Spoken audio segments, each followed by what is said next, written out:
उसमें फेमिनिज्म भी आएगा, उसमें क्रिश्चियनिटी भी आएगी, उसमें मार्क्सिज्म भी आएगा, कम्युनिज्म भी आएगा, वोक लिबरलिज्म भी आएगा। ये सारे एक साथ भारत में होके हमारे समाज पर प्रहार करते हैं। विद्या है, जो ज्ञान है, ये बिहेवियर में ट्रांसलेट नहीं हो रहा है। आप कह रहे हो unity in diversity completely flawed concept है, ऐसा आप क्यों कह रहे हैं और एक्सप्लेन कीजिए। तो 1 बिलियन में आप सोचें कि इसमें कोई गुट ना लड़े एक दूसरे से, व्यक्ति छोड़ दो, ऐसा तो असंभव है, हो ही नहीं सकता। एक अच्छा कपल भारत में, मैरिड कपल, वो माना जाता है, वो नहीं जो लड़ाई नहीं लड़ता, वो तो माना जाता है सभी लड़ते हैं। परंतु जब पड़ोसी सामने आए तो उसके सामने एकजुट होके वो उनके सामने ना लड़े, वो एक अच्छा कपल माना जाता है। जी नमस्ते सभी को। आज हमारे साथ मास्टर क्लास में उपस्थित हैं पंकज सक्सेना जी, जिन्होंने एक नई पुस्तक लिखी है स्वयंबोध एंड शत्रुबोध, और आज उसी पुस्तक को डिस्कस करने के लिए हम आप सभी के समक्ष हैं। सो नमस्ते सर, कैसे हैं? तो सर, आप बुक में लिखते हैं कि आपने कैपिटल थंपिंग मार्क्सिस्ट से एक स्वयंबोध शत्रुबोध जैसी बुक के ऑथर बनने तक की जर्नी पूरी की अपने गुरु के अनुग्रह से। तो ये जर्नी कैसी रही और उसमें गुरु का कितना महत्व है, ये आप एक बार ज़रूर बताइए। मैंने लिखा भी है इसके बारे में, एक्नॉलेजमेंट जो सेक्शन है उसमें भी लिखा है कि उन्हीं का महत्व है। मुझे नहीं लगता कि स्वयं से मैं हो सकता है कदाचित कभी इस स्थान पर पहुंच ही नहीं पाता जहां अभी हूं। ऐसा ही नहीं है कि केवल देर लगती, हो सकता है ऐसी भी संभावना है कि मैं इस दिशा तक मुड़ ही नहीं पाता। तो केवल गुरु का ही अनुग्रह है जिस कारण से मैं आया। उन्होंने एक प्रकार से मुझे सच दिखाया, केवल पथ ही नहीं दिखाया, उस पथ पर चलने के सारे ढंग समझाए, दिखाए, और बहुत लंबे समय तक, 1 दशक से अधिक तक हाथ पकड़ के उस पथ पर चलाया भी। तो इतना उनका योगदान है इसमें, कोई और किसी का योगदान नहीं। मैं अपना योगदान तो बिल्कुल नहीं मानूंगा इसमें। एंड फिर आपको आज के समय में क्या ऐसी आवश्यकता महसूस हुई कि स्वयंबोध और शत्रुबोध के कॉन्सेप्ट को थेराइज करके एक बुक बनाने की आवश्यकता पड़ी? क्योंकि आराम से कई लोग बता देते हैं कि आप हिंदू हो और आपके जो बाकी एब्राहमिक मोनोथीस्टिक फेथ्स हैं वो सभी आपके दुश्मन हैं। यूजुअली बहुत सिंप्लीफाइड अगर हम इसकी डेफिनेशन देखें तो वो ये बनती है, बट आपको क्यों लगा कि पूरी थ्योरी की आवश्यकता है और एक पूरी पुस्तक लिखने की आवश्यकता है इस पर? इन शब्दों की आवश्यकता इसलिए है क्योंकि कोई भी सभ्यता, जब कोई एक नया विचार है अथवा ऐसा विचार जो पहले था हमारी सभ्यता में, बीच में वो धूमिल हो गया और फिर से आप उसको वापस लाना चाह रहे हैं, उसको प्रसिद्ध करने के लिए कुछ ऐसी शब्दावली की आवश्यकता पड़ती है जो शब्द बहुत छोटे हों, सरल हों, और जिनको लेकर आप बहुत आसानी से बातचीत कर सकें। जिस प्रकार से राजीव मल्होत्रा का एक सबसे बड़ी सफलता ये रही है कि उन्होंने ऐसे शब्द और शब्दावली दिए हैं जो बहुत आसानी से आप दिनचर्या की भाषा में आप उसमें बात कर सकते हैं। जैसे ब्रेकिंग इंडिया एक पूरा फ्रेज है जिसको आप प्रयोग कर सकते हैं, अट्रॉसिटी लिटरेचर, इंटेलेक्चुअल क्षत्रिय, इस प्रकार से ये जो शब्द और फ्रेज उन्होंने दिए, उनमें आप जो सिद्धांत हैं अपने और जो घटनाएं हैं जो हो रही हैं उनको इंटरप्रेट करना, उनका विश्लेषण करना, उनके लिए बहुत सरल शब्द हो जाते हैं। तो अगर आप किसी आंदोलन में, किसी दिशा में मुड़ना चाहते हैं तो ऐसी शब्दावली के, ऐसे शब्दों की बहुत बड़ी आवश्यकता पड़ती है। इस कारण से भी इन शब्दों का मैंने प्रयोग किया। और फिर शत्रुबोध तो हैं कि ये विचारधारा है, जैसे मैंने कहा है कि लोग नहीं, विचारधारा शत्रु हैं। मजहबी विचारधारा शत्रु है, जो एकेश्वरवादी, पैगंबरवाद, प्रोफेटिक मोनोथीज्म जो है वह आपकी प्रमुख शत्रुओं में से एक है, जो विचारधारा है।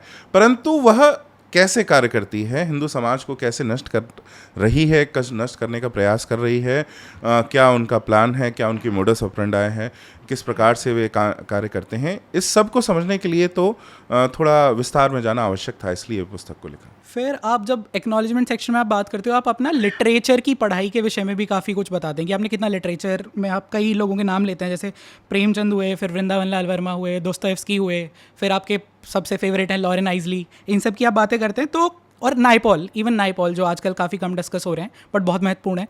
तो ये जो लिटरेचर लिखने वाले लोग रहे, इनका क्या प्रभाव पड़ा आपकी हिस्ट्री के प्रति अप्रोच पे और आपकी सिविलाइजेशन को समझने की अप्रोच पे?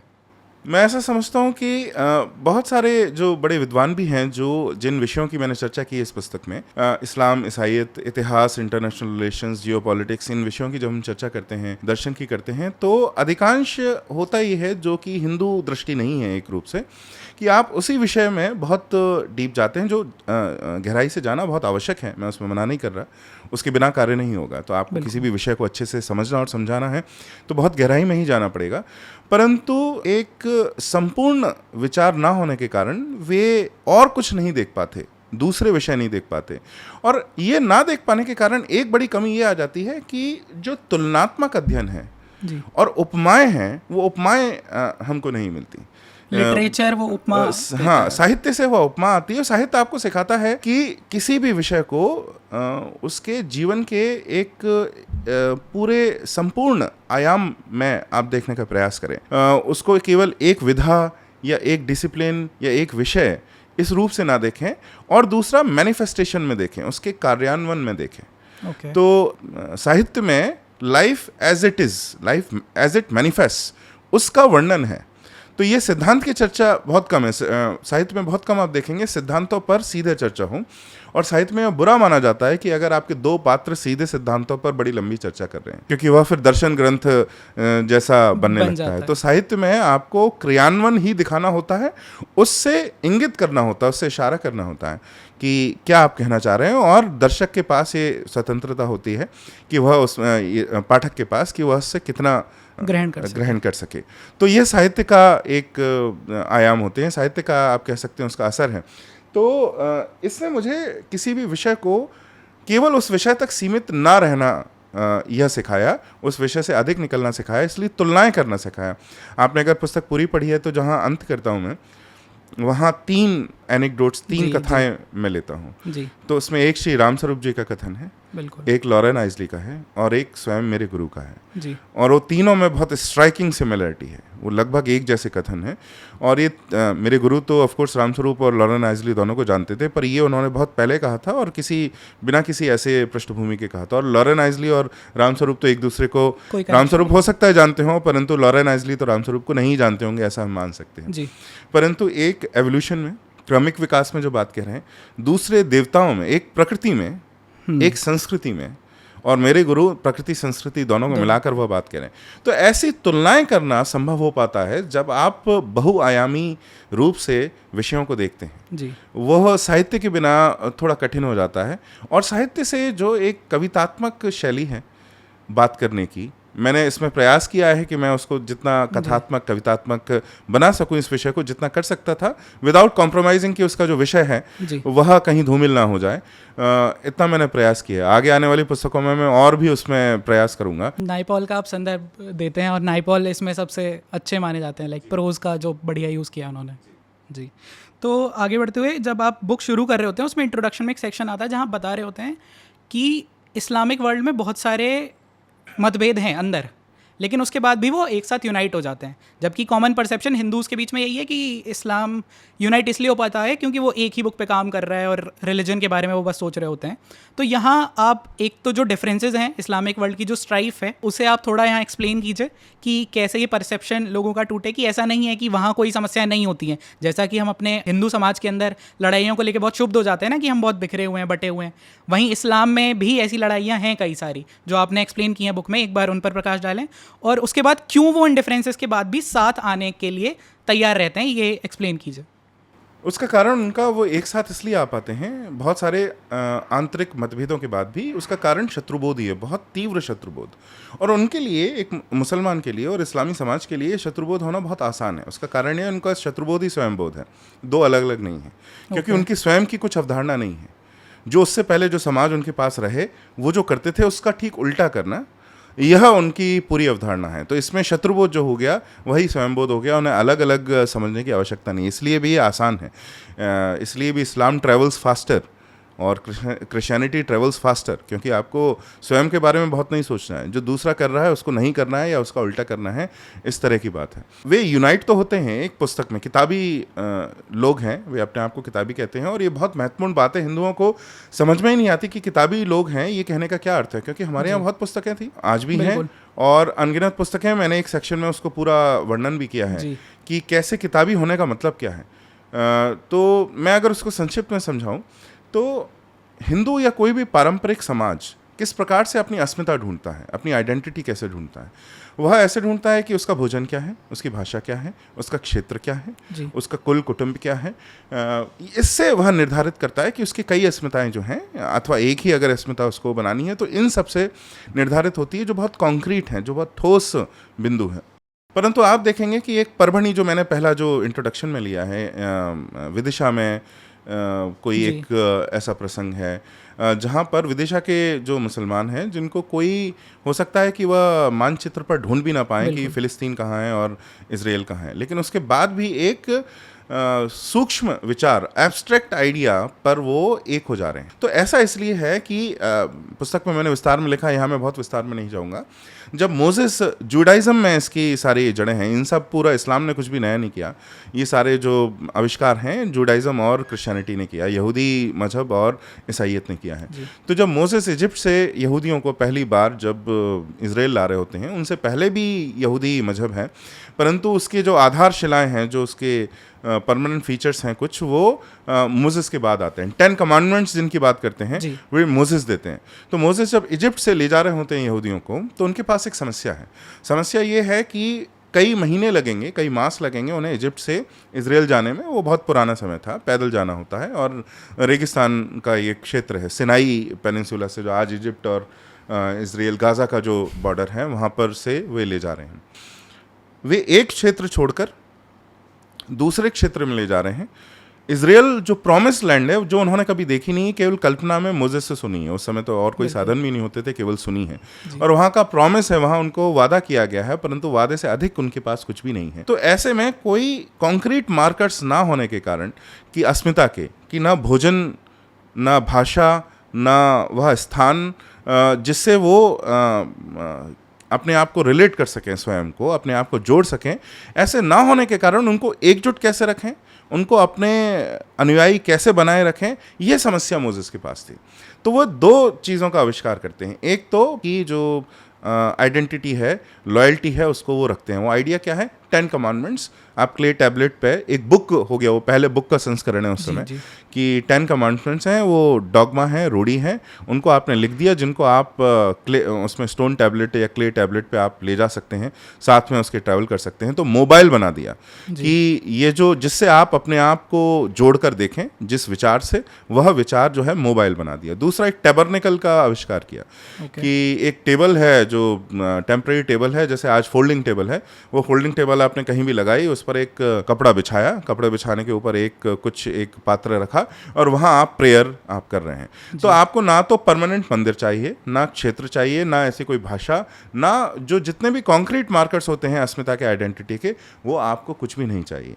तो इसमें एब्स्ट्रैक्ट बनाया। तो पहली बार विश्व में ये होता है कि मनुष्य, एक पूरा समुदाय, किसी ये ठोस जो विचार हैं, विचार नहीं कहना चाहिए, जो ठोस आपके एंकर हैं, उनको छोड़ के किसी एब्स्ट्रैक्ट विचार, किसी सूक्ष्म विचार से अपनी अस्मिता, मैं अपनी अस्मिता को ढूंढते हैं। बिल्कुल। तो ये उन्होंने किया। बुक से इसलिए वो कर लेते हैं, आप हिंदू आज भी नहीं समझ पाते, वो समझ पाते, ये उनको बड़ा आश्चर्य होता है कि यहीं रहते हैं, यहीं खाते हैं, यहीं से सब उनका व्यापार चलता है, परंतु फिर भी इनकी जो लॉयल्टी है, वो सुप्रा नेशनल लॉयल्टी जो है, उम्मा सबसे ऊपर है, ऐसी क्यों हो पाती है?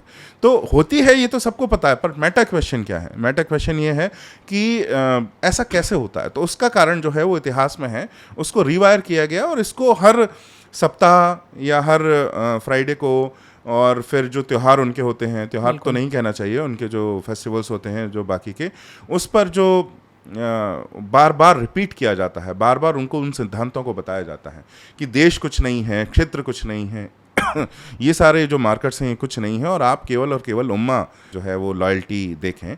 तो इससे वो ऐसा करते हैं। तो ये तो यूनाइट हो जाते हैं, क्यों?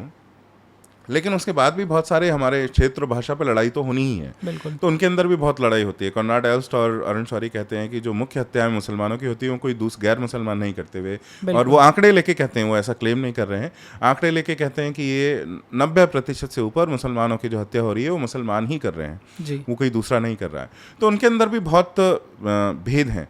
इसी तरह ईसाई समाज देखें तो कहते हैं, एक काउंट के अनुसार 24,000 उनके अंदर सेक्ट हैं, पंथ हैं। तो इसमें कोई एक यूनाइटेड तो नहीं है, वो एक तो नहीं है। परंतु होता ऐसा है कि जब शत्रु सामने आता है, अथवा जब गैर मोनोथीस्ट, नॉन मोनोथीस्ट उनके सामने आता है, गैर एकेश्वरवादी उनके सामने आता है, तो वो सबके लिए शत्रु है।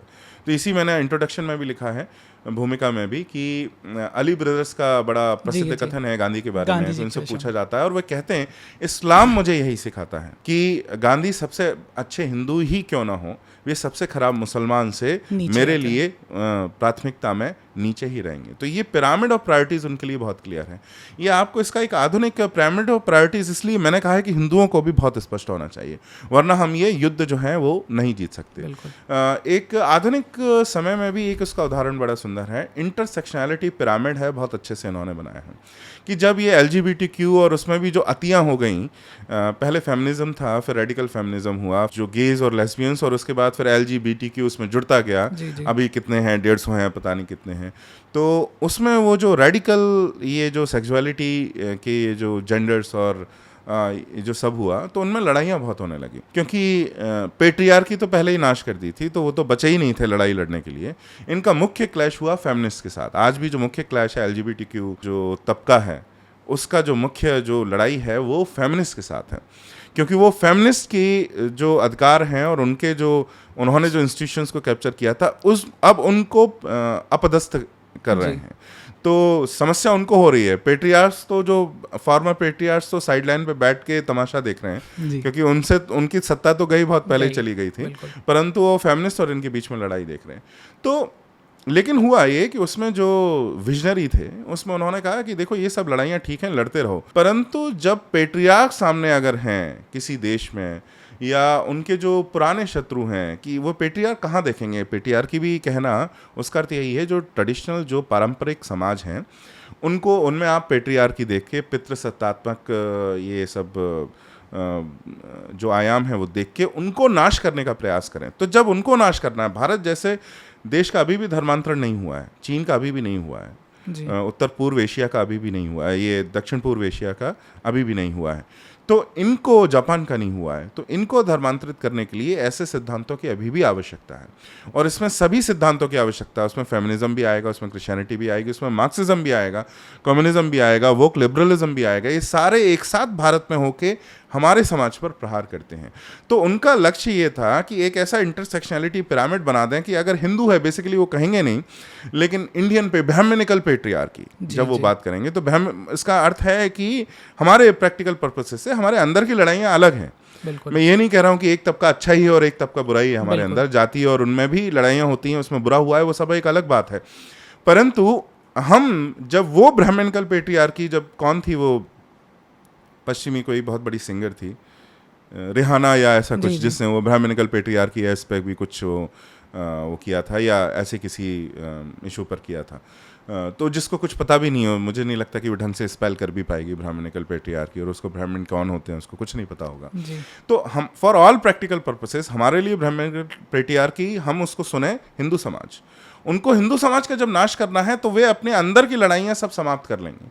और वोक, LGBTQ जो तबका है, फेमिनिस्ट हैं, उनके क्रिश्चियन कंजर्वेटिव्स हैं, लिबरल्स हैं, ये सब एक साथ मिलकर हिंदू समाज का नाश करने पर तुल जाएंगे। तो उनका ये लक्ष्य था कि आपस में इतना ना लड़ो कि आपको शत्रु दिखना बंद हो जाए। तो ये पिरामिड ऑफ प्रायोरिटीज, जो भी सिविलाइजेशन, जो भी सभ्यता बहुत शक्तिशाली होती है, उसके मन में ये बहुत क्लियर होता है। तो शत्रु कौन है? शत्रुबोध पहले, दूसरा combined with pyramid of priorities. हमारे अंदर 1 बिलियन है, हम 1 बिलियन में एक घर में 4 लोग तो सदैव प्रेम से रह नहीं पाते, और मानव प्रकृति है कि थोड़ी तो लड़ाइयाँ होंगी ही। तो 1 बिलियन में आप सोचें कि इसमें कोई गुट ना लड़े एक दूसरे से, व्यक्ति छोड़ दो, ऐसा तो असंभव है, हो ही नहीं सकता। तो एक ऐसी स्थिति आप प्राप्त करने का प्रयास करें जिसमें कोई लड़ाई ना हो, ये हो नहीं सकती, ये काल्पनिक अवस्था है। लड़ाइयाँ तो रहेंगी, पर हमको इतनी क्लैरिटी हो, इतनी स्पष्टता हो कि शत्रु पहले तो कौन है, और शत्रु के सामने हमें अपनी अंदरूनी लड़ाई नहीं करनी है। जिस प्रकार से एक अच्छा कपल, भारत में मैरिड कपल वो माना जाता है, वो नहीं जो लड़ाई नहीं लड़ता, वो तो माना जाता है सभी लड़ते हैं। परंतु जब पड़ोसी सामने आए तो उसके सामने एकजुट होके वो उनके सामने ना लड़ें, वो एक अच्छा कपल माना जाता है। लड़ाई तो फिर भी होती है, परंतु जब दूसरा आ जाता है पड़ोसी, तो उसके सामने ना लड़ें, बस इतनी अगर मर्यादा का पालन करें तो उनको अच्छा एक कपल माना जाता है। यही मैं कह रहा हूँ कि अगर सभ्यता के स्तर पर भी हम गुट भी लड़ रहे हैं, कोई समस्या नहीं है, उसको हम अंदर सुलझाएंगे, परंतु शत्रु के सामने हमें स्पष्ट होना चाहिए कि हम एक दूसरे पर वार न करें। शत्रु के साथ मिलकर अपने ही किसी गुट पर प्रहार ना करें। बिल्कुल। आज ये हिंदू खेमे में बहुत देखा जाता काफी। है, बल्कि हिंदुत्व के अंदर भी बहुत देखा जाता है बिल्कुल। कि 2-3 गुट बन गए हैं, हम सब जी, जानते जी, हैं। जी। मैंने कुछ का नाम भी लिया है अपनी जी, पुस्तक में। आते हैं उन पर भी। हाँ, और एक दूसरे पर जो प्रहार करते रहते हैं, जी, जी। तो वो प्रहार भी करें, लड़ें, एक विवाद करें, परंतु इस स्थिति तक ना जाएं कि आप उनको शत्रु मानने लगें। बिल्कुल। इन ग्रुप और आउट ग्रुप की क्लैरिटी, कौन अंदर है और कौन बाहर है, जो शत्रुबोध स्वयंबोध सर्कल भी मैंने दिए जी, हैं, जी। ये बहुत स्पष्ट होना चाहिए। जैसे सिख समाज के साथ आज हमारे कई सारे मतभेद हैं, और मैं नहीं कह रहा हूं कि उन सबको हमें भुला देना चाहिए, ये कहना चाहिए सब कुछ हंकी डोरी है, बहुत अच्छा है, परंतु आप अगर उनको शत्रु कहने लगेंगे इस स्तर पे कि वह तो इस्लाम के जैसे ही शत्रु हैं, तो यह तो आपकी बुद्धि का धूमिल होना ही दर्शाता है। बिल्कुल। जब मैंने अपना ये इंटरनेट पर रिलीज किया तो उसमें भी कई आ गए कि आपने उनको मित्र कैसे कहा। मैंने स्वयं नहीं कहा सिखों को, हिंदू नहीं बोला है, बिल्कुल। मित्र सर्कल में डाला है, पर उनको मित्र सर्कल में डालने से भी समस्या थी। उन्होंने ये कह रहे थे कि नहीं, शत्रु में होना चाहिए। तो यहाँ आपकी जो बुद्धि है ये बहुत धूमिल हो चुकी है। इन ग्रुप और आउट ग्रुप का आपको कोई ज्ञान नहीं बचा है, ये बहुत स्पष्ट होना चाहिए। बिल्कुल। तो ये आपने शत्रुबोध को बहुत अच्छे से डेलिनेट किया हमारे लिए। अभी आगे बढ़ते हुए फिर आप बुक का पहला सेक्शन है स्वयंबोध पर, और उसमें सबसे बड़ा प्रश्न आज भी सबके सामने यही रहता है, सबसे सरल, सबसे कठिन और सबसे प्रमुख प्रश्न एक समय पर यही है कि व्हाट इज़ धर्म and who is a Hindu. आपके स्वयंबोध के कंसेप्शन में इन दोनों शब्दों की व्याख्या, धर्म और हिंदू, सबसे सरल शब्दों में कैसे आप धर्म मैंने को। अपने पुस्तक में जो पहले सेक्शन है, पहले जो खंड है, पहला जो अध्याय है, उसमें यही लिखा है, फंडामेंटल्स एक्सियम्स ऑफ सनातन धर्म। तो बजाय कि मैं डिसाइड करने के, सीधे मैंने लिखा भी है कि हिंदू कौन है और हिंदू नहीं, कौन नहीं है। मैं ये कहना चाह रहा हूँ कि हिंदू होने के मायने क्या हैं, सिद्धांत में और प्रैक्टिस में और अनुभूति में। तो सिद्धांत में क्या है, वहाँ मैं कहता हूँ कर्म, फल, पुनर्जन्म, इसकी अवधारणा में विश्वास रखने वाले, ये बिलीफ नहीं है इसलिए मैंने उनको एक्सियम्स बोला है, अथवा ये है, हम उनको मानव लॉजिक से, रीजन से प्रूव नहीं कर सकते। एक्सियम भी ऐसा है, they are unprovable but they exist, it is very clear, उनका एग्जिस्टेंस है, उनका इफेक्ट है, बस उनको आप प्रूव नहीं कर सकते। तो एक्सियम्स हैं, बिलीफ्स नहीं है। तो कर्म, फल, पुनर्जन्म की जो अवधारणा है, सारी हिंदू कॉस्मोलॉजी है, सारा हिंदू दर्शन है, इसके ऊपर ही आधारित है। आप इसको निकाल लीजिए तो नथिंग मच मेक सेंस। मोक्ष की अवधारणा को अगर आप निकाल लेते हैं तो इसमें से कुछ भी ये इट डजंट मेक सेंस। उसके कारण हमारे यहाँ जो माना जाता है कि हम बार बार हमारा जन्म होता है, ये शरीर नश्वर है, परंतु आत्मा बार बार जन्म लेती रहती है, बार बार हम जन्म मरण के चक्कर में रहते हैं, और मोक्ष वह स्थिति है जिसको प्राप्त करने से आप इस जन्म मरण के चक्कर से निकल जाते हैं। पर मान लीजिए मोक्ष नहीं है, कुछ लोग कहते हैं कि मोक्ष बाद में आया हिंदू ग्रंथों में या शास्त्रों में, अथवा मोक्ष की अवधारणा की आवश्यकता नहीं है। परंतु अगर आप मोक्ष जिस क्षण आपने हटा दिया तो यह पूरा सिस्टम सैडिस्टिक हो गया। देन इट मीन्स दैट कि मुझे बार बार जन्म लेने पर और दुख का भोग करने पर बाध्य किया जा रहा है, और मुझे देयर इज़ नो आउट, मुझे इससे निकलने का कोई ढंग भी नहीं, कोई रास्ता नहीं बताया जा रहा। तो ये सैडिस्टिक सिस्टम हो जाएगा। और अगर पुनर्जन्म नहीं है और मोक्ष नहीं है तो फिर एथिक्स और मोरालिटी भी क्या है। अगर एक ही जन्म है और मेरे सामने एक अमीर व्यक्ति बैठा है जिसके पास करोड़ों रुपए हैं और मैं उसका गला काट के उसके पैसे ले सकता हूं, तो क्यों नहीं लूंगा। तो रस्कोलनिकोव का जो क्राइम एंड पनिशमेंट में जो मुख्य जो समस्या है वो यही है। अगर आपने पढ़ा है दोस्तोयेव्स्की का क्राइम एंड पनिशमेंट, तो उसमें जो हीरो है रस्कोलनिकोव, वो बड़ा यंग है, बहुत ब्रिलियंट है, और उसको लगता है कि उसके पास समाज के सारे जो समाधान हैं, समाज की सारी समस्याओं के समाधान है। वह एक बूढ़ी स्त्री को देखता है जो बहुत ही बूढ़ी है, उसके पास बहुत धन है, पर ये जो हीरो है ये निर्धन है, उसके पास बहुत ही धन है, वो समाज के लिए कुछ नहीं करती। उसके मरने के बाद उसके किसी दूर के रिश्तेदार को वह सारी जो है प्रॉपर्टी चली जाएगी। तो वो कहता है क्यों ना मैं जो ये मरने ही वाली है इसको मार देता हूँ, ये वैसे भी 80 से ऊपर हो चुकी है, इसको मार देता हूँ, इसका धन ले लेता हूँ, और इसके बाद जो है मैं तो समाज में बहुत अच्छा कार्य करूँगा। और वो मारने जाता है और उसको मार देता है, पर तभी उसकी नौकरानी भी आ जाती है तो उसको भी मारना पड़ता है। और इसके बाद जो पूरा सिलसिला होता है वह क्राइम एंड पनिशमेंट है। तो बहुत बड़ा टूर डे फोर्स है, परंतु उनके पास अंतिम समाधान है नहीं, क्योंकि अंत में वे एक समय तक तो ईसाइयत का सहारा लेके कि कुछ हेवन है और आपको पनिशमेंट मिलेगा, इसका सहारा लेके तो उन्होंने यह चलाया, परंतु अंतिम समाधान हमारे पास है कि आप जो भी कर्म करते हैं उसका फल मिलेगा ही। There is no free lunch in the universe, आप किसी से छीन झपट के नहीं ले सकते। अगर आपने लिया है तो आपको वो वापस देना पड़ेगा, दूसरे जन्म में देना पड़ेगा। तो इसलिए यह मुख्य अवधारणा है। हमारे सारे दान, पाप, पुण्य सब कुछ मोक्ष और पुनर्जन्म पर ही आधारित है। तो ये अवधारणा बहुत बेसिक है और आज जो हिंदू यूथ है इससे छुपता है, परंतु इससे छुपने की कोई आवश्यकता नहीं है। बेसिक जो है अवधारणा है, ये मूल अवधारणा है। अब प्रैक्टिस में क्या है, तो प्रैक्टिस में धर्म क्या है और हिंदू होने का अर्थ क्या है, तो वो पंच ऋण की अवधारणा से हमें स्पष्ट होता है। तो पंच ऋण की अवधारणा क्या है, एक तो ऋण, ऋत, ऋण, सत्य, धर्म, ये 4 शब्दों का मैंने प्रयोग किया है एक पार्ट में। तो ऋत क्या है, कॉस्मिक ऑर्डर है। ऐसे कुछ चक्र हैं जो ब्रह्मांड में होते हैं, जो हमें दिखते नहीं हैं परंतु होते हैं, और उनके कारण ही हम जीवन व्यतीत कर पाते हैं। जिस प्रकार से हमारा जन्म होता है, हम स्वयं ना भोजन कर सकते हैं, स्वयं ना पानी पी सकते हैं, स्वयं ना हम रिलीव हो सकते हैं, निपट सकते हैं, तो वो हमारे माता पिता हमारे लिए करते हैं। फिर हम जब बड़े होते हैं तो हमें शिक्षा दी जाती है। कुछ शिक्षक हैं जो स्वयं शिक्षित हैं और यह प्रण लेके कि हमें शिक्षित करना है, वे हमारा ध्यान रख रहे हैं। हम सड़क पर जाते हैं तो हम सुरक्षित हैं, कोई हमें छीन झपट नहीं रहा। इस सब के लिए इस पूरे जो समाज है इसका योगदान लगता है, इसका हमारे ऊपर ऋण होता है। बिल्कुल। फिर हम प्रकृति में हैं, तो प्रकृति में सबके ऋण हमारे ऊपर ये है ही। हम जो शाक सब्जी खाते हैं, हम जो भी हम भोजन करते हैं, उन सबके ऋण हैं। तो इस प्रकार से वेदों में अवधारणा है, अलग अलग ग्रंथों में थोड़े अलग अलग भिन्न है, परंतु वेदों में भी ऋण की अवधारणा है।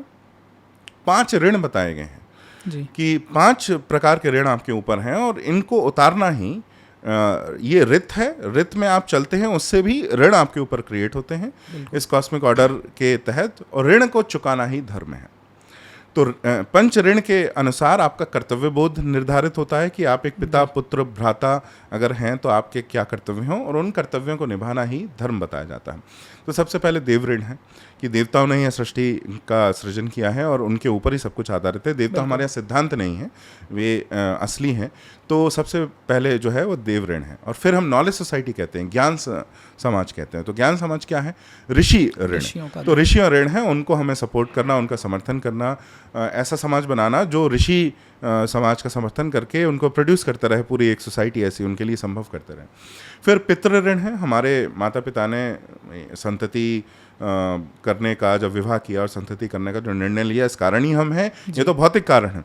और इसके बाद जो हमारे संपूर्ण जो पितृ हैं, उन्होंने इस सभ्यता का निर्माण किया और उसको सहेजे संजोए रखा, जिससे कि आज हम गर्व से कह सकते हैं कि हम हिंदू हैं। तो पितृ ऋण है। उसके बाद भूत ऋण है।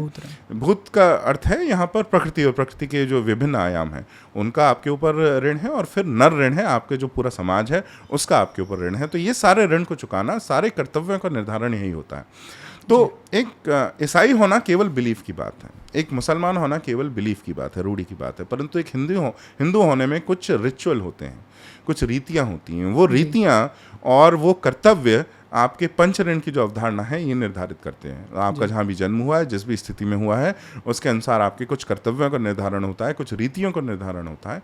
उनका पालन जब आप करते हैं तो आप एक रूप से हिंदू होने को जस्टिफाई करते हैं। तो फुलफिलमेंट है, हिंदू होना एक एप्टीट्यूड है। आप बॉर्न हैं, आप उसको जब फुलफिल करते हैं तो आप हिंदू बनते हैं। तो यह अवधारणा है। तो डायरेक्टली ये कहना है कि कौन हिंदू और कौन नहीं है, मैं ये कहूँगा कि हिंदू होने का अर्थ क्या है, मैंने ये समझाने का प्रयास किया है। जी।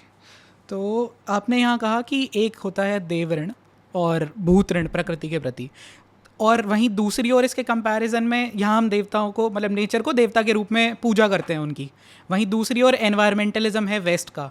कितना डिफरेंस है दोनों में और कितना महत्वपूर्ण बन जाता है हिंदू कॉन्सेप्शन या सनातन धर्म का कॉन्सेप्शन टुवर्ड्स एनवायरनमेंट आज के समय में? मैं बहुत संक्षिप्त रूप से इसको समझाना चाहूँगा कि 2025 और 21वीं शताब्दी, इससे पहले ऐसा कोई भी समय नहीं आया जब हम इकोलॉजी के बारे में इतना जानते हैं। आज हम इकोलॉजी के बारे में जितना जानते हैं, इकोसिस्टम्स कैसे बनते हैं, कैसे कोलैप्स होते हैं, कैसे नष्ट होते हैं, और मानव समाज अपनी गतिविधियों से उनको कैसे नष्ट कर रहा है, इतना ज्ञान हमें आज से पहले कभी भी नहीं था। बिल्कुल। तो अनप्रेसिडेंटेड एरा ऑफ नॉलेज है about ecology and ecosystems and how they work and how are they destroyed. पर इससे पहले कोई ऐसा समय भी नहीं आया जब हम इतना इकोलॉजी का डिस्ट्रक्शन, उसका नाश नहीं कर रहे हो। तो यहाँ क्या क्लियर है, this knowledge is not translating into behaviour. ये जो विद्या है, ये जो ज्ञान है, ये बिहेवियर में ट्रांसलेट नहीं हो रहा है।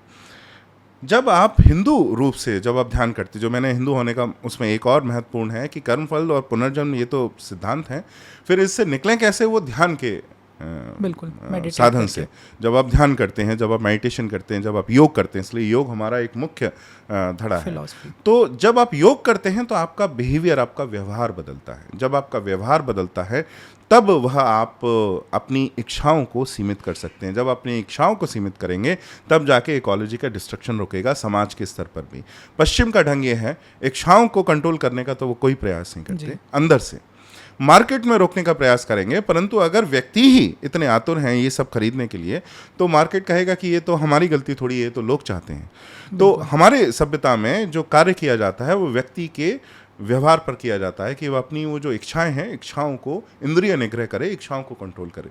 उनके पास इंद्रिय निग्रह का कोई ढंग ही नहीं है। तो हमारा जो इकोलॉजी का तरीका है वह इंद्रिय निग्रह की ओर लीड करता है, उनका नहीं करता। वो कोई परमानेंट सोल्यूशन कभी हो नहीं पाएंगे। वे क्या करते हैं, जो भी सोल्यूशन आते हैं वो ये कहते हैं कि अब जैसे जब ये लाइट्स आए तो ज़्यादा कंजम्पशन होता है, तो उन्होंने बोला एलईडी लाते हैं, एलईडी से कम होगा। पर क्या एलईडी से बिल कम हुए? उसके बाद और बढ़ गए, हम और भी लाइट्स का प्रयोग करने लगे। तो जितना आप नया, जैसे मैंने एक लेख में लिखा भी था, there is no technological solution to cultural problems.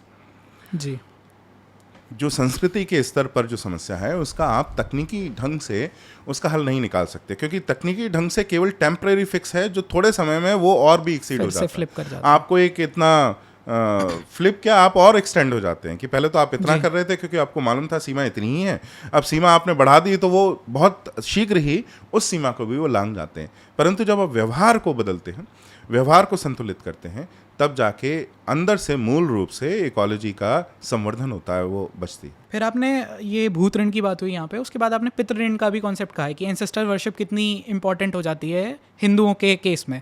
But आज के समय हम देख रहे हैं जितने भी मॉडर्न हिंदू हैं ना, उन्हें पता है कि उनके पितृ कहाँ हैं, उनके ग्राम देवता कहाँ हैं, या क्या कैसे उनकी पूजा करनी है। ये सब चीज़ें एकदम ख़त्म होती जा रही हैं। तो आपको क्या लगता है कि ये कितना हानिकारक हो रहा है हमारे लिए? क्योंकि इसका टेंजिबल मेजरमेंट तो पॉसिबल नहीं है कि कैसे नुकसान कर रहा है, बट क्या कर रहा है? देखिए, ये तो बहुत परंपरागत तरीके से, बहुत सोचे समझे ढंग से जो स्वतंत्रता के बाद हमारी जो शिक्षा हुई उसमें ये बताया गया। ये ईसाइयों का ये तरीका है कि कोई भी रिचुअल जो है वो खराब है, रीति खराब है, क्योंकि उनको मालूम है रीति से कोई भी परंपरा बनी रहती है।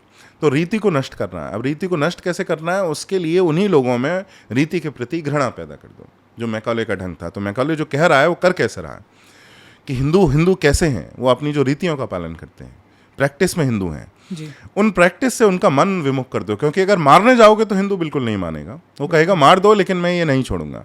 और ऐसा हुआ भी है। जो इस्लामी आक्रमण हुआ उसमें इतना हरास नहीं हुआ जो अंग्रेज़ों ने किया, और उसके बाद जो स्वतंत्रता के बाद हुआ। उसका कारण यह है कि रीतियों के प्रति हमारे मन में यही कॉलोनाइजेशन होता है, यही उपनिवेशवाद होता है कि हमारे मन को उन्होंने इतना ग्रस लिया कि स्वयं हम हिंदुओं के अंदर ही घृणा उत्पन्न कर दी रीतियों के प्रति। और उसके बाद जब रीतियों के लिए घृणा हो जाएगी, ये तो लोअर है और साइंस कुछ अपर है, जबकि ऐसा नहीं है। वो साइंस को भी ये अगर हिंदुओं को इतिहास बताया जाए, ईसाइयों ने तो वैज्ञानिकों को 1942 तक में एलन तुरिन को होमोसेक्सुअल होने के लिए वो सजा दे रहे हैं कि सेल्फ कास्ट्रेट करें, उसके बाद वो आत्महत्या कर रहे हैं, क्योंकि ऐसा किसी के संग होगा तो वो तो आत्महत्या करेगा ही। तो ये आपके जिन्होंने कंप्यूटिंग आपको दी, जिनके ऊपर ये सब कुछ आधुनिक जगत आधारित है, उसको ईसाइयों ने बाध्य किया आत्महत्या करने के लिए। तो वहाँ तो उन्होंने ये किया है। और यहाँ ये बताते हैं कि विज्ञान कुछ ऊपर है, विज्ञान को भी डिस्टॉर्ट करके बताते हैं। जो विज्ञान बहुत ही ठेठ रूप से रीतियों के प्रति गालियाँ दे रहा है वो असली विज्ञान नहीं है। आप असली वैज्ञानिकों को पढ़िए, वे ऐसी बातें नहीं करते। आज जो सबसे उत्कृष्ट जो वैज्ञानिक हैं उनकी पुस्तकें पढ़ी है, वो ऐसी बातें बिल्कुल नहीं करते। आपको लगेगा लगभग वह मिस्टिकल बातें कर रहे हैं, वह दर्शन की बातें कर रहे हैं, जो असली विज्ञान है। तो ये भी विज्ञान का एक अलग ही स्वरूप दिया, ऐसा स्वरूप दिया जो रीतियों के विरोध में सदैव जो आपकी टेक्स्ट बुक में वो दिखाया जाए। जैसे अब कल ही बात हो रही थी कि पुस्तक में लिखा है कि वो पहले तो हम सूरज को भगवान समझते थे क्योंकि अज्ञानी थे, और फिर हमें पता चला कि वो तो आग का गोला है, तो अब वो डर वर हट गया। पहले हम डर के कारण जो पूजा करते थे। तो आप किसी भी पुस्तक में देखेंगे primitive man feared nature, that's why he worshipped it as gods and deities. तो ये ईसाई मानसिकता है जिसको आधुनिक के रूप में हमें दिया जा रहा है। तो ये समझ के, और हमने ये नहीं समझा कि जिन संस्थानों और विचारों को हम न्यूट्रल कह के हमें और ऊपर, सार्वभौमिक कह के हमारे ऊपर थोपा जा रहा है, यूनिवर्सल कह के हमारे ऊपर थोपा जा रहा है। जिस शिक्षा व्यवस्था को, जिन संस्थानों को, वो न्यूट्रल नहीं है, वो ईसाई हैं अपनी संरचना में। और इसके कारण हमने उनको अपना लिया, क्योंकि उनकी शब्द भी बड़े चालाक थे और उनकी शब्दावली अलग थी, और हमने ईसाई जीवन जीना आरंभ कर दिया विदाउट इवन नोइंग इट, बिना जाने।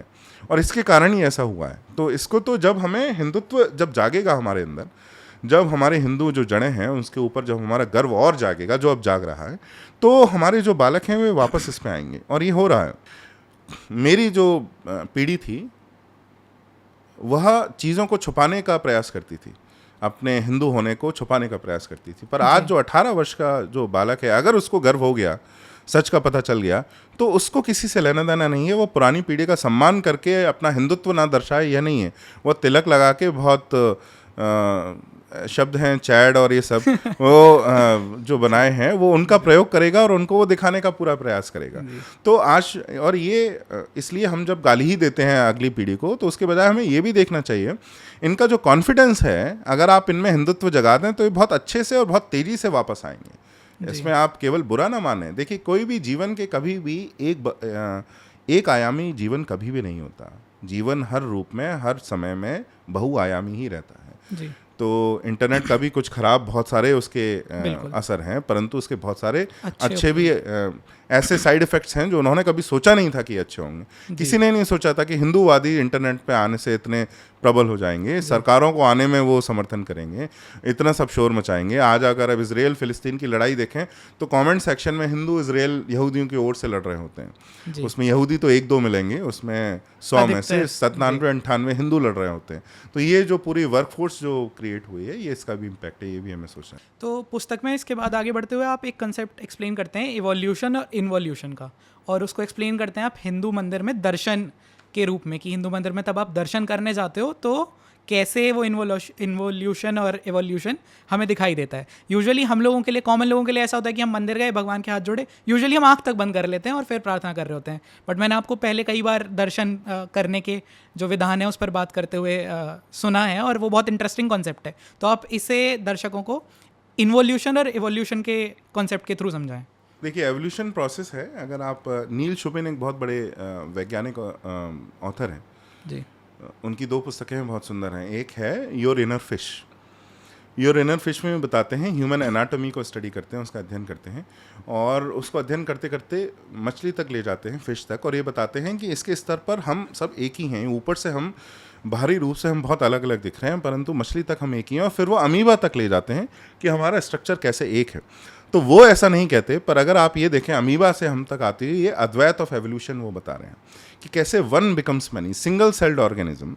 पहले, सबसे पहले तो सिंगल सेल्ड ऑर्गेनिज्म ही हुए, फिर उनका जब प्रकृति में विभाजन होता रहा और कॉम्प्लेक्सिटी बढ़ती रही, तो वो कैसे मैनी हो गए। तो एवोल्यूशन प्रोसेस है वन बिकमिंग मैनी। वो एक और पुस्तक लिखते हैं, योर इनर कॉस्मोस, जिसमें वो इस प्रक्रिया को एटम तक ले जाते हैं और बताते हैं कि कैसे जो इनएनिमेट ऑब्जेक्ट है उसमें भी फंडामेंटल डिसकॉन्टिन्यूटी नहीं है, जीव और अजीव में, जड़ और चेतन में।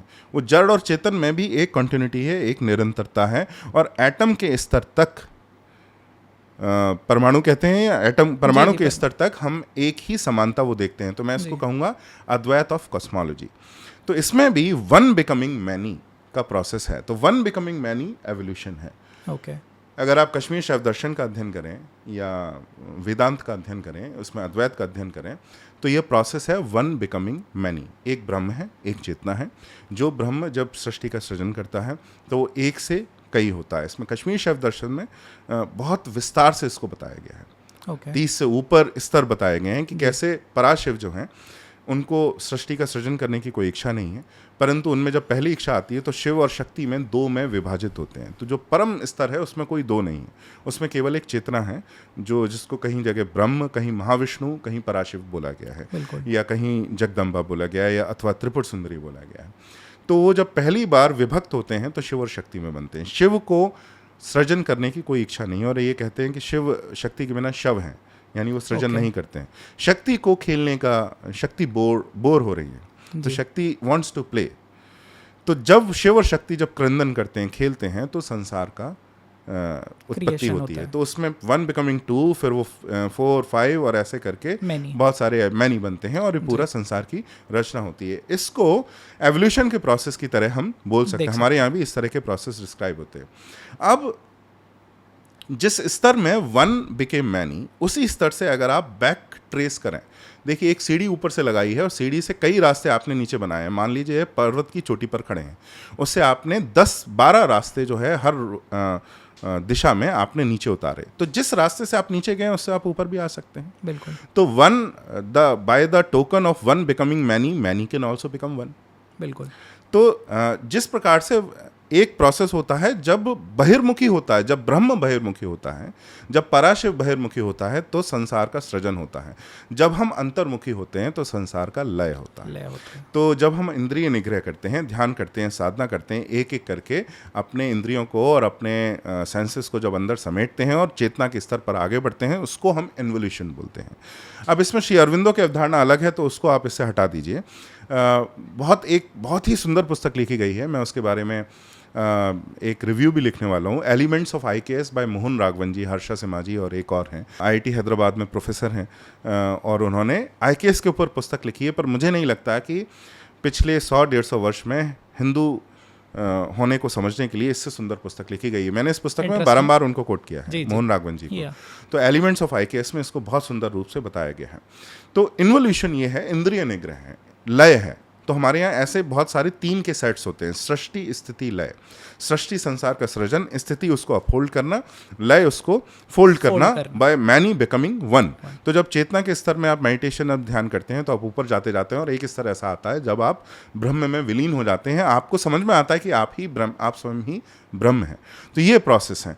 अब इसमें इनके कई सारे सेट्स ऑफ 3 हैं, जैसे ब्रह्मा विष्णु महेश भी है। ब्रह्मा संसार का सृजन करते हैं, विष्णु अपहोल्ड्स, उसका देख रेख करते हैं, और फिर शिव उसको लय करते हैं। ऐसे बहुत सारे प्रोसेस हैं। जो हमारी 3 नाड़ियाँ बोली जाती हैं, जिसमें हमारे श्वास का प्रसार और प्रचार होता है, एड़ा, पिंगला, सुषुम्ना जी।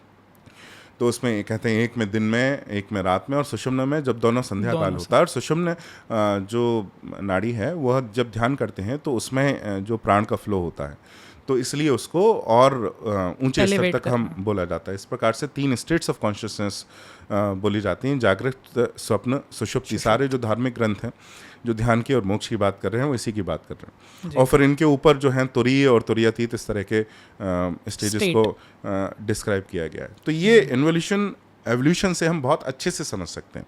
इसलिए मैं कहता हूँ कि एवोल्यूशन से हमारा कोई विरोध नहीं है। कई मूर्ख हिंदू ईसाइयों और मुसलमानों को देखकर एवोल्यूशन का, क्रमिक विकास का विरोध करने लगे हैं।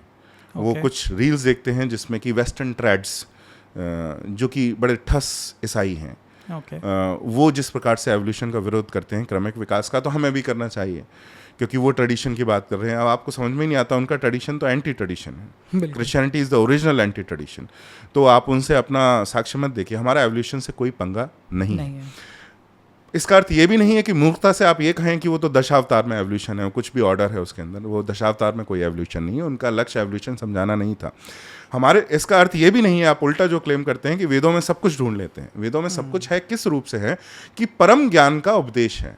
उसका अर्थ ये नहीं है कि रॉकेट लॉन्चिंग की टेक्नोलॉजी आपको वेदों में मिलेगी, बिल्कुल, क्योंकि उस समय ना तो ऐसे टूल थे, ना ऐसी तकनीकी थी, और उनका कंसर्न ये नहीं था, उनका चिंता ये नहीं थी।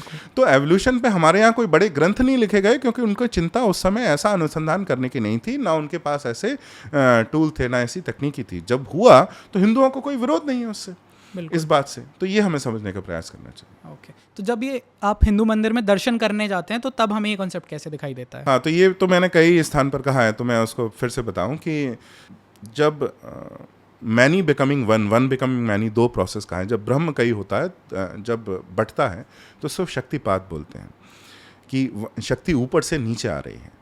और जब आप ध्यान करते हैं तो शक्ति को आप उठाते हैं, उसके स्तर को उठाते हैं।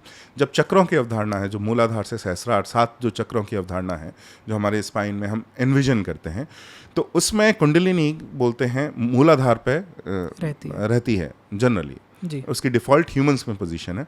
उसका कारण यह है, मूलाधार का अर्थ है कि आप बेसिक डिज़ायर्स पर हैं, फूड, सेक्स और जो फिजिकल उसमें है। जब आप ध्यान करते हैं, स्तर ऊपर उठाते हैं, तो आपकी धीरे धीरे ऊपर उठती है, और सहस्रार में जब आप पहुंच जाते हैं तो आप परम स्तर पर पहुंच जाते हैं। बिल्कुल। लेकिन ये प्रोसेस टू वे है। जिस प्रकार से आप अपने चेतना का स्तर उठा रहे हैं, वो कैसे उठा रहे हैं स्वतः ही नहीं हो रहा है, किसी गुरु ने आपको दीक्षा दी है। हमारे यहाँ ऐसी परंपरा बनाई गई कि पूरे विश्व में यह एक्सीडेंटल था कि कुछ ज्ञानियों को ज्ञान हुआ, उन्होंने ध्यान किया, उन्हें कोई प्रोसेस पता नहीं था, ज्ञान हुआ, और यह सदैव एक्सीडेंटल ही रहा। परंतु हमारे यहाँ क्या हुआ, जो ज्ञानी इस स्तर पर पहुँच गए, और ऐसे बहुत सारे ज्ञानी परम स्तर पर पहुँच गए, तो उन्होंने इसकी पूरी परंपरा बना दी, ऐसी गुरु शिष्य परंपरा बना दी जिसमें गुरु शिष्य को दीक्षा देता है। और जब गुरु यह इशारा करता है देवताओं को और शक्ति को कि इसको दीक्षा दी जाए, या मेरी इच्छा है और मैं इसको पात्र मानता हूँ, तब शक्ति ऊपर से डिसेंड्स एंड फिर उस पर जो कह सकते हैं कि उनको ध्यान होना आरंभ होता है। तो यह मेथड है, और इसको ही एसेंट और डिसेंट ऑफ कॉन्शियसनेस है, शक्ति का नीचे आना और शक्ति का ऊपर उठना। तो जब ऊपर उठती है तो उसी प्रोसेस से वो नीचे भी आती है। मंदिर में ये होता है कि मंदिर में जो आप विग्रह देखते हैं गर्भगृह में, एक कलश आप सबको दिखता है जो मंदिर के ऊपर है, बाहर है, सबसे ऊपर जो दिखता है वो सब हिंदुओं को दिखता है। अब उस कलश के अंदर, वो कलश ठोस नहीं है, उस कलश के अंदर नवग्रह रखे होते हैं, उसको बीज मानते हैं, परम शक्ति का, ब्रह्म का, पराशिव का, जो भी आप माने, उनका बीज है। इसी प्रकार से एक कलश है जो आपको नहीं दिख रहा है, वह अंडरग्राउंड है, विग्रह के नीचे भूमि में दबा हुआ है, उसके अंदर भी नवग्रह है। वह उस विग्रह, देवता और क्षेत्र का इंडिविजुअल बीज है। ऊपर जो है वो परम चेतना का बीज है। जब हम पुजारी अर्चना करते हैं तो ऐसा माना जाता है कि नीचे से चेतना उठ रही है और ऊपर से जो है नीचे आ रही है। तो ascent and descent of consciousness हो रहा है, जो प्रोसेस आपको विग्रह में, दर्शन में देखने को मिलता है। दर्शन का अर्थ यही है। तो इस प्रकार से जो पूरा ये विचार हैं और ये जो आयाम हैं, ये आपको मंदिर में भी देखने को मिलते हैं।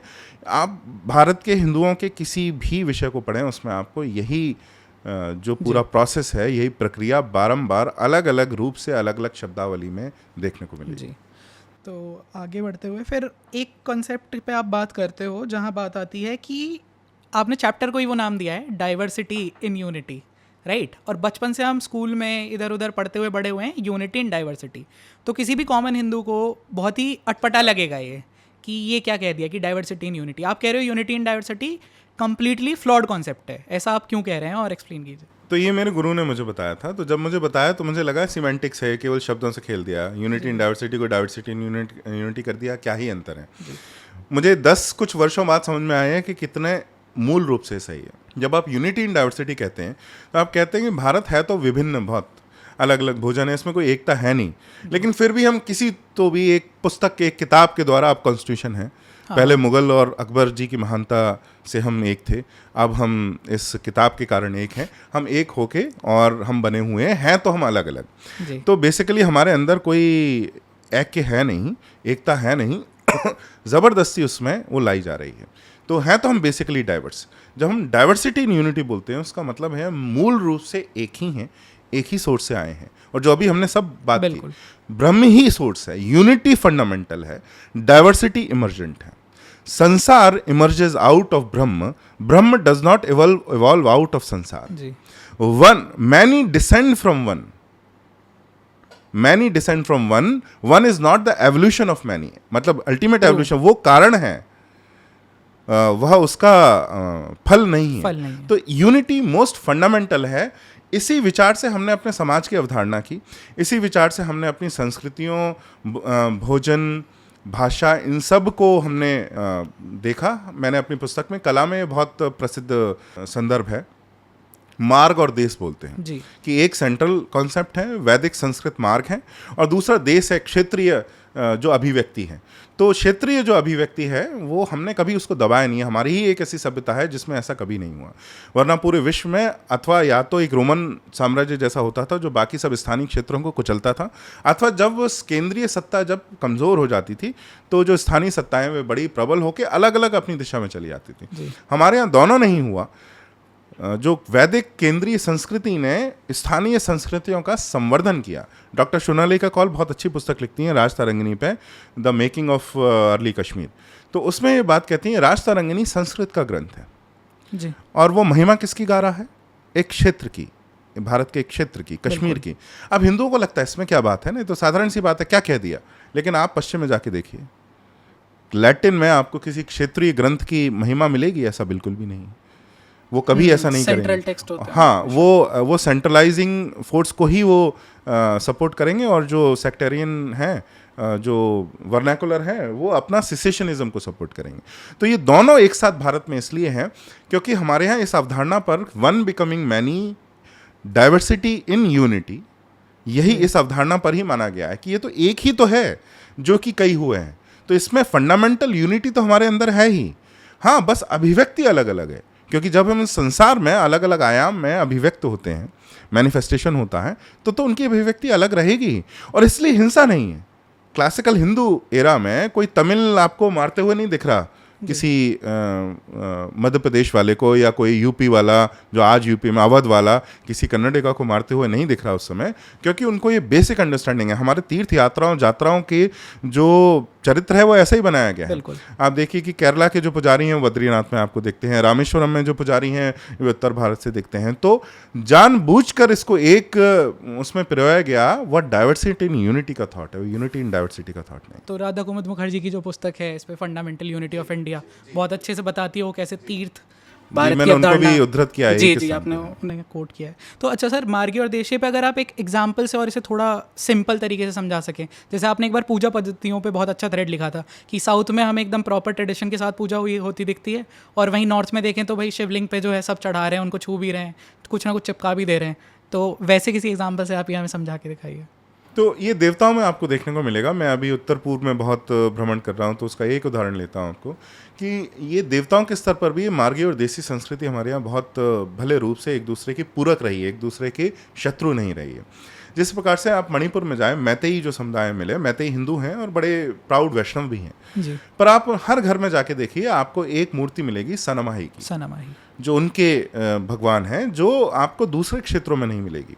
तो उस क्षेत्र के ही भगवान हैं जो आपको ना तो नागालैंड में मिलेंगे, ना आपको मध्य प्रदेश में मिलेंगे, अथवा तमिलनाडु में मिलेंगे।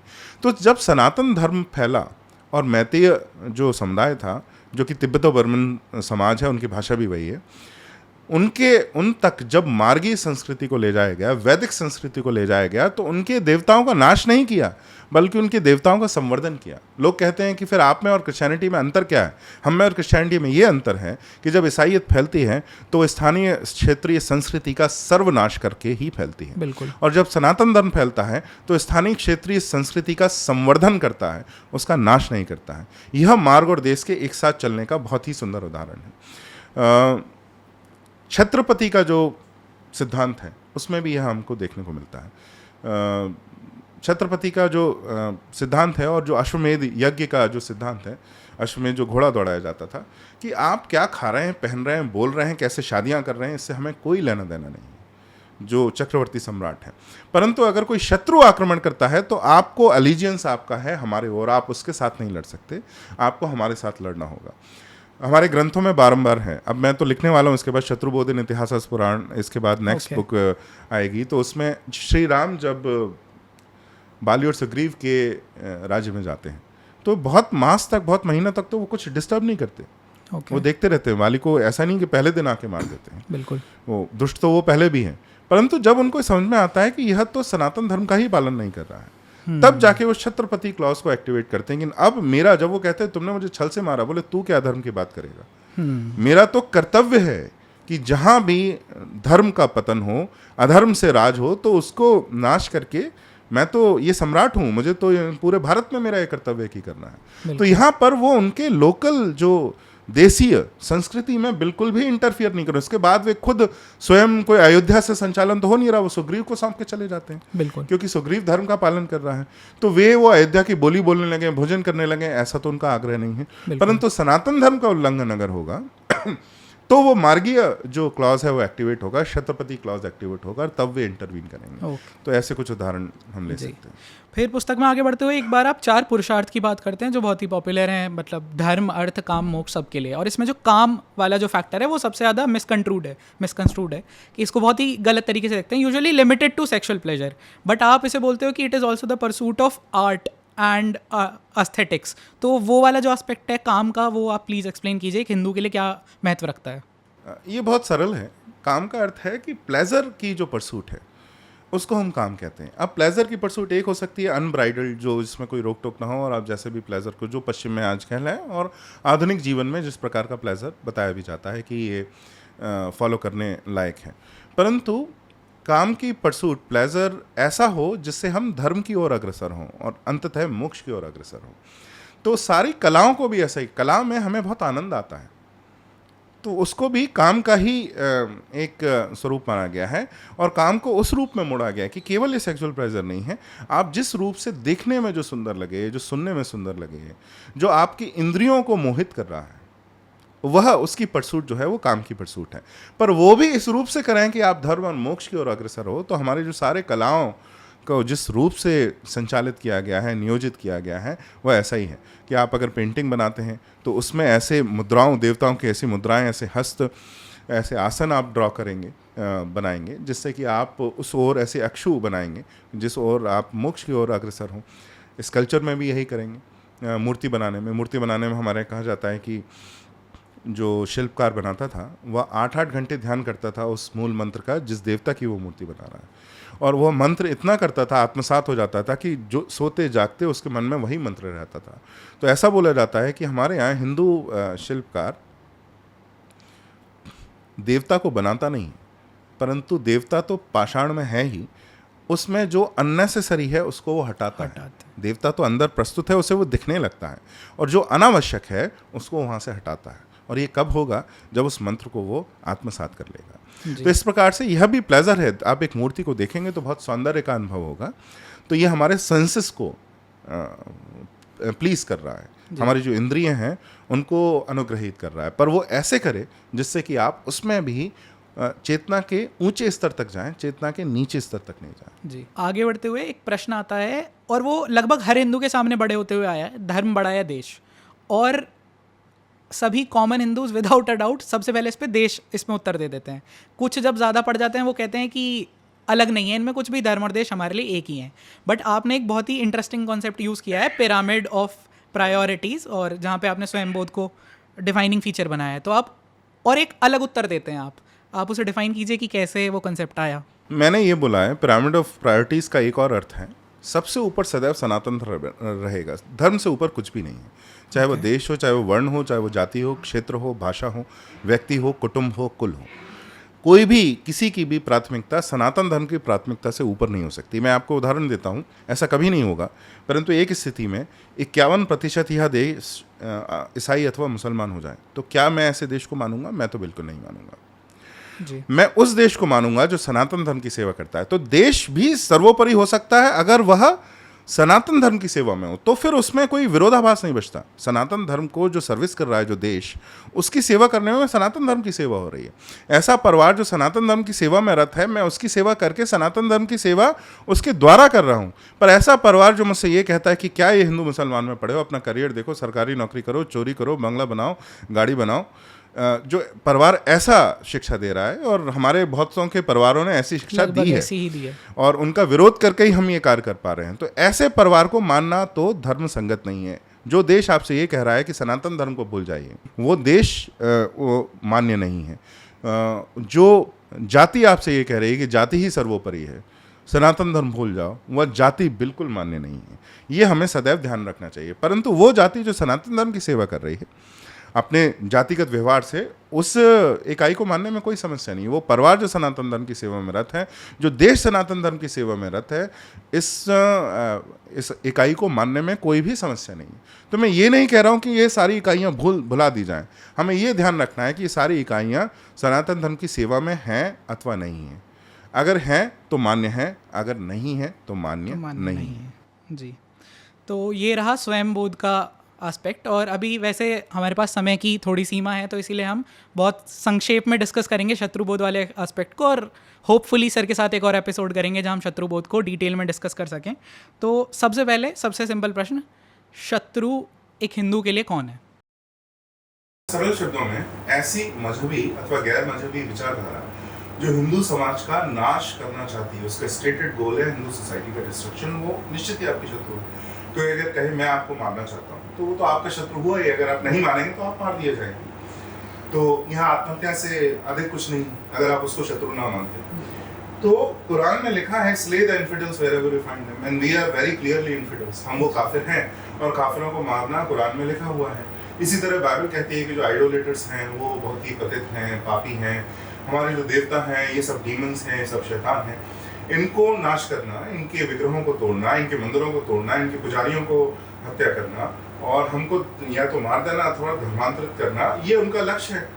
अब वो तो ऐसी विचारधारा है तो शत्रु नहीं, तो मैं व्यक्तियों की बात नहीं कर रहा, विचारधाराओं की बात कर रहा हूँ, क्योंकि वही व्यक्ति अगर आप घर वापसी करें तो आपके मित्र और स्वयं भी बन सकते हैं। तो ये ओपन है, इसमें इन है, पर इन ऐसा है कि आप उनकी घर वापसी करें जिस प्रकार से वे भी आपसे परम शत्रुता नहीं रखते। कैसे रखते हैं? उनको प्रतीक से शत्रुता नहीं, प्रतीक के हिंदू होने से शत्रुता है। अगर प्रतीक कल इस्लाम अपना लेता है तो वो उसको मित्र और वो सर उठा लेंगे।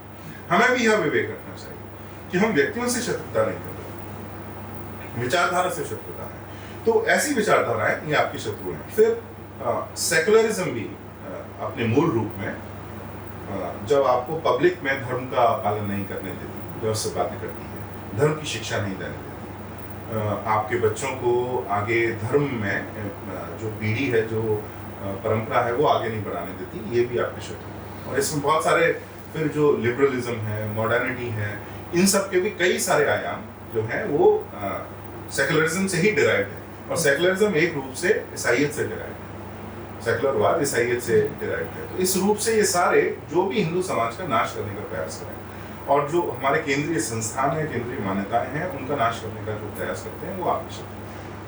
तो जब सीताराम गोयल जी अपनी पुस्तक में बात करते हैं हिंदू सोसाइटी अंडर सीज, तो उसमें वो 5 शत्रु बताते हैं कि पहले इस्लाम, फिर क्रिश्चियनिटी, फिर उसके बाद मैकॉलिज्म, फिर मॉडर्निटी की बात करते हैं और एक कम्युनिज्म। तो मैकॉलिज्म अभी भी शायद सबसे अधिक वो इंस्टीट्यूशनलाइज हो गया है काफ़ी हद तक।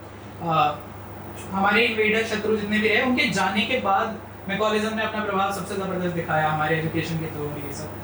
फिर उसके बाद अब मॉडर्निटी आ गई है एक नया स्वरूप लेके, जिसमें बहुत सारे आयाम आ जाते हैं। आप उसमें रेडिकल फेमिनिज्म भी बोल रहे हैं, आप उसमें वोकिज्म भी कहते हैं, आपने पुस्तक में बहुत अच्छे से लिखी किया है। तो ये शत्रु पुराने ट्रेडिशनल प्रोफेटिक मोनोथिस्टिक शत्रुओं से कितने अलग या कितने सिमिलर हैं, आप कैसे देखते हैं? जैसे कम्युनिज्म के विचार को सीताराम गोयल जी ने काफ़ी अच्छे से एक्सप्लेन किया है बहुत सिमिलैरिटीज के सेंस में, तो आप कैसे देखते हैं? ये नए नए नाम लेके आते हैं, इसलिए कई बार अधिक जो है ये खतरनाक है, क्योंकि जिस रूप से सेकुलरवाद ने हमें छला, इस्लाम हमें नहीं छल पाया, या ईसाइयत से भी हम थोड़े से सावधान हुए, इतने नहीं जितने इस्लाम से थे।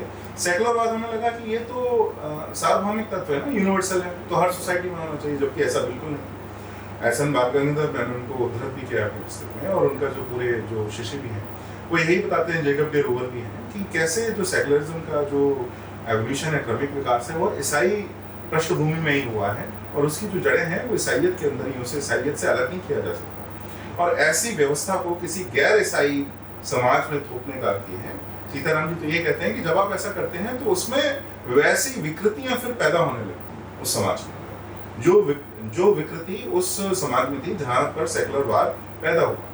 तो इसलिए ये सारे जो इज़म्स हैं, कम्युनिज्म, मार्क्सिज्म, सोशलिज्म, और अब वोकिज्म लगा दिया है, liberalism in its extreme form. कुछ लिबरल आइडियाज तो ऐसे थे कि ईसाइयत ने जो उनको रोका, तो पुनः वो जो पेगन आइडियाज उनको ला रहे हैं, तो वो आइडिया को आप अलग कर दीजिए। स्त्रियों को सम्मान करने की जो बात है, तो वो तो एक ट्रेडिशनल समाज सदैव करते आए, वो कोई नई बात नहीं थी, उनके लिए नया था, क्योंकि वे 17वीं शताब्दी तक स्त्रियों को जला रहे थे बिच बोल के, तो इसलिए उसको वो न्यू या न्यू लिबरलिज्म या ऐसा उन्होंने बोला। परंतु वो कुछ विचार अलग हैं, परंतु जो जिसको लिबरल फैसिज्म भी बोलते हैं, ऐसा कोई भी विचार जो ये कहे कि केवल मैं अपने स्वयं के पालन करने से मैं संतुष्ट नहीं हूँ, मैं तुमको भी जबरदस्ती पालन कराऊँ। इमैनुअल कांत भी जब एनलाइटनमेंट को समझ कर रहे हैं,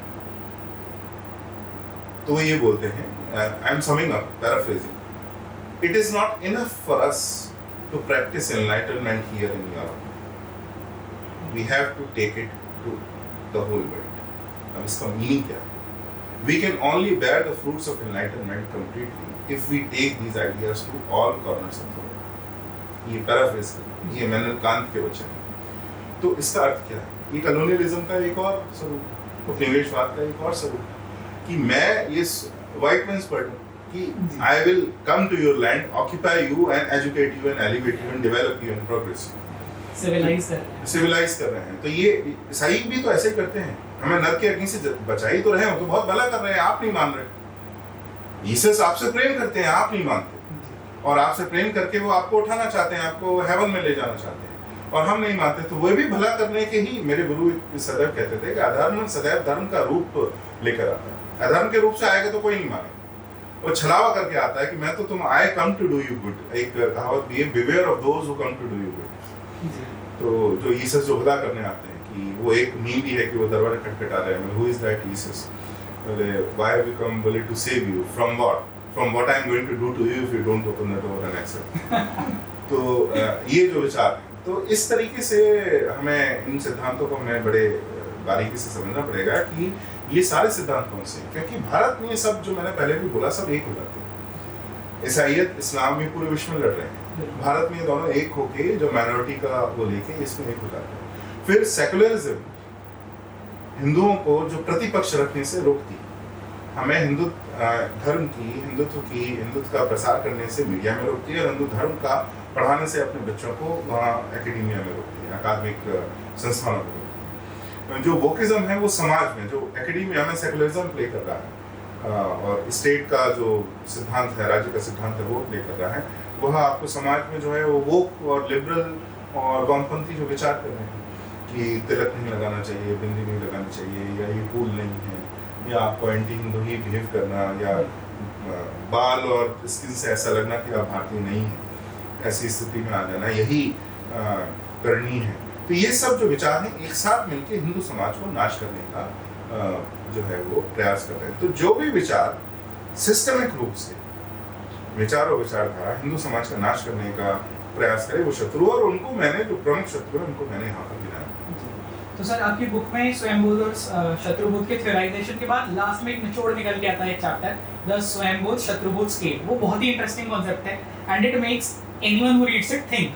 वो खुद को रेट करने लग जाते हैं, या फिर उनके जो पसंद के और लोग रहे हिस्ट्री से उन्हें रेट करने लगते हैं। तो आपने ये कैसे सोचा, ये कंसेप्शन कहाँ से आया स्वयंबोध शत्रुबोध स्केल का, और कैसे आई थिंक इसको और डिफाइन करने की आवश्यकता है, जो आपने लिखा भी है? तो ये टेम्पलेट मैंने एक प्रकार से दी है कि इस रूप से आप सोचें। अब ये कहाँ से विचार आया है, क्योंकि मैंने देखा कि पिछले 5-7 वर्ष में हिंदू या तो किसी ऐतिहासिक पर्सनैलिटी को पूरी तरह अपना लेते थे, उसके जो कुछ बुरे कथन है उसको भी नहीं ये क्योंकि इन्होंने कहा है तो ये बुरा नहीं हो सकता, सही ही होगा, और अथवा उनको केवल गालियां देते। तो ये दोनों की आवश्यकता है।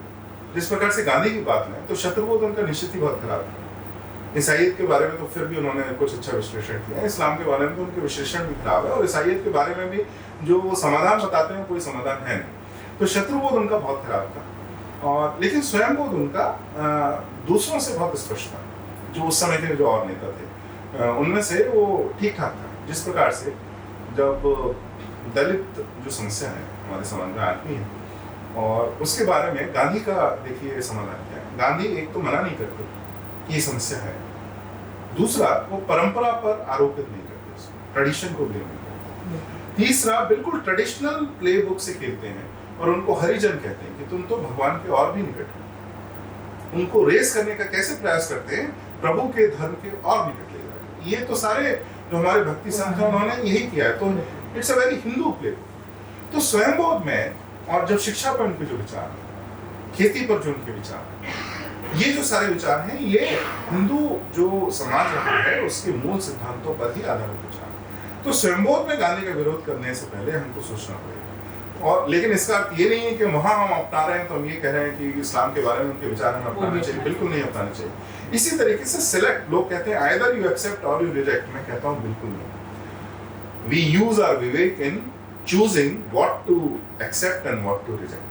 ये मनुष्य विवेक है, ये हिंदू विवेक होना चाहिए, इसलिए स्केल बनना है। कि किस में शत्रुबोध अधिक, किससे हम शत्रुबोध सीखें, किससे हम स्वयंबोध सीखें। भारत की त्रासदी है कि हमने गांधी से शत्रुबोध और अंबेडकर से स्वयंबोध सीखा। हमें उल्टा करना चाहिए। अंबेडकर का शत्रुबोध बहुत अच्छा था, परंतु स्वयंबोध में उनके जो पर्सन, जो भी उनके जो निजी अनुभव रहे वो बड़े खराब रहे होंगे, मैं उसको नकारता नहीं, लेकिन उसके कारण जो वो भारतीय समाज पर जो वो चिंतन कर रहे हैं, वो चिंतन स्वयंबोध के क्षेत्र में पालन करने लायक नहीं है।